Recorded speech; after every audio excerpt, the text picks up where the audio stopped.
ইল্লা বিল্লাহ।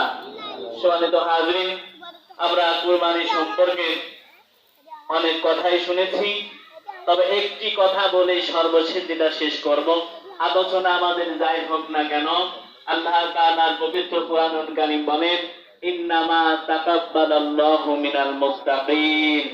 আল্লাহ তাআলার বান্দাদের মধ্যে থেকে কেবলমাত্র যারা আল্লাহ তাআলাকে ভয় করে, তারই সন্তুষ্টি অর্জনের জন্য কুরবানি করে, আল্লাহ তাআলা কেবলমাত্র সেই সকল মুত্তাকিদের কুরবানি তিনি কবুল করে থাকেন।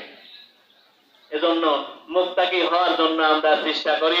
সম্মানিত হাজরিন, যেহেতু 1 বছর পর পর ঈদুল আজহার নামাজ অনুষ্ঠিত হয়, আমরা অনেকেই নামাজের ব্যাপারে বেখেয়াল হয়ে যাই, যে যেহেতু অতিরিক্ত 6টা তাকবীর দেওয়া লাগে, অনেকেই আছেন যে নিয়মগুলো জানেন না, প্রথম তাকবীর দেওয়ার পরে যখন দ্বিতীয় তাকবীর দেওয়া যায়, অনেকেই রুকুতে চলে যান।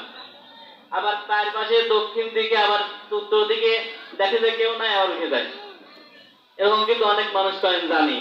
এজন্য নিয়মটা একটু কান খুলে একটু শুনে রাখেন, যে প্রথমে একটা তাকবীর হবে। প্রথমে কি হবে? একটা তাকবীর হবে। তাকবীরের পর আপনি হাত পেলে ছানা পড়বেন, ঠিক আছে? ছানা পড়ার পরে পরপর 3টা তাকবীর হবে।